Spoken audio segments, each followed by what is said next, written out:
एक बार भगवान बुद्ध एक गांव में उपदेश दे रहे थे। उन्होंने कहा कि हर किसी को धरती माता की तरह सहनशील और क्षमाशील होना चाहिए।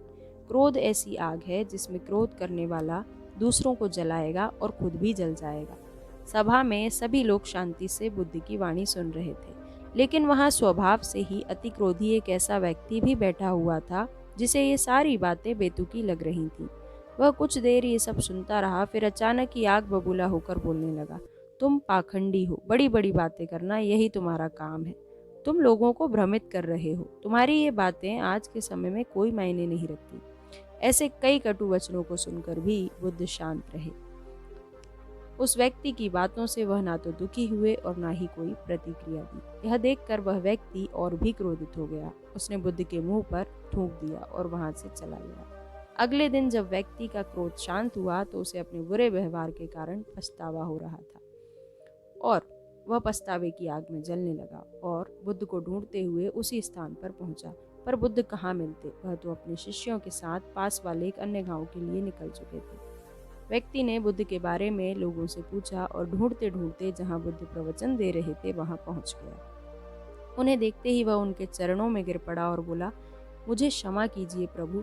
बुद्ध ने पूछा, कौन हो भाई, तुम्हें क्या हुआ है, क्यों क्षमा मांग रहे हो? उसने कहा, क्या आप भूल गए, मैं वही हूँ जिसने कल आपके साथ बहुत बुरा व्यवहार किया था। मैं शर्मिंदा हूँ, मेरे गलत आचरण की क्षमा याचना करने आया हूँ। भगवान बुद्ध ने प्रेम पूर्वक कहा, बीता हुआ कल तो मैं वहीं छोड़कर आ गया हूँ और तुम अभी भी वहीं अटके हुए हो। तुम्हें अपनी गलती का आभास हो गया, तुमने पश्चाताप कर लिया, तुम निर्मल हो चुके हो। अब तुम आज में प्रवेश करो। बुरी बातें तथा बुरी घटनाएं याद करते रहने से वर्तमान और भविष्य दोनों बिगड़ते हैं। बीते हुए कल के कारण आज को मत बिगाड़ो। उस व्यक्ति का सारा बोझ उतर गया। उसने भगवान बुद्ध के चरणों में पड़कर क्रोध का त्याग कर दिया, क्षमाशीलता का संकल्प लिया।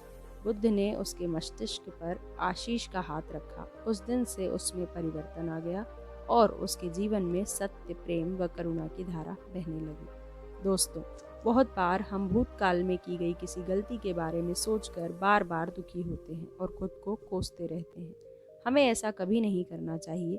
गलती का बोध हो जाने पर हमें उसे कभी ना दोहराने का संकल्प लेना चाहिए और एक नई ऊर्जा के साथ वर्तमान को सुदृढ़ बनाना चाहिए।